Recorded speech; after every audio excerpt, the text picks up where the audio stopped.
Given the current proliferation of news resources, what can young people do to educate themselves about what media reports are worth listening to?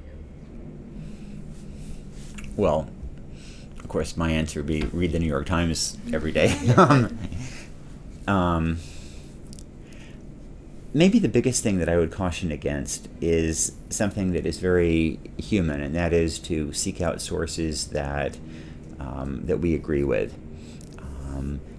There is a deeply ingrained tendency for liberals and conservatives alike to find sources and that just seem incredibly reasonable, which tends to be those sources that will confirm our every prejudice. And so for conservatives, that would be to watch Fox News. For liberals, it would be maybe MSNBC, and websites on blogs on either end. And I think that tends to be bad for democracy and bad for one's own intellectual development. I think it's really important to expose oneself to smart analysis that disagrees with everything we hold dear. So I would really encourage students to bite the bullet and go out and kind of seek out intelligent views that will challenge the things they hold dear. What would it take to get mainstream media to cover the overwhelming number of girls and women forced into sexual slavery and to get people to take action? I think what it takes to get people to take action is just getting the issue on the agenda. I think that the only reason it's not acted on is that people really aren't aware of the stories. And it always seems ironic to me that if a white middle-class girl goes missing, there's going to be an Amber Alert. CNN is going to put out bulletins about, missing blonde, whatever. And yet, every day, there are so many girls from less advantaged backgrounds, typically of color, who run away from a bad home situation, go to the bus station, and the only person who is looking out for her is a pimp. And, I think that if people were more aware of that and understood the brutality of some of these situations, then they'd be more inclined to act. And, that's where we writers come in.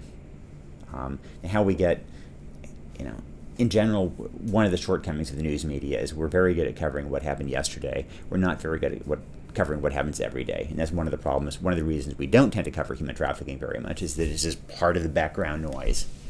You've written that huge natural disasters, such as the recent earthquakes in Haiti and Chile, garner more attention and aid than ongoing problems like the civil war and rape epidemic in Congo. What could be done to change this? Well, that's a challenge for journalism. The reality is that there is huge interest in these one-off events, and there isn't huge interest in these ongoing challenges. But if we in journalism claim very special privileges because we think we fulfill an important social role, then I think we also have to push back at that human tendency and really try to give coverage and shine a spotlight on the daily, mundane tragedies that typically don't get attention. It must be depressing to witness so much human suffering. How do you stay optimistic?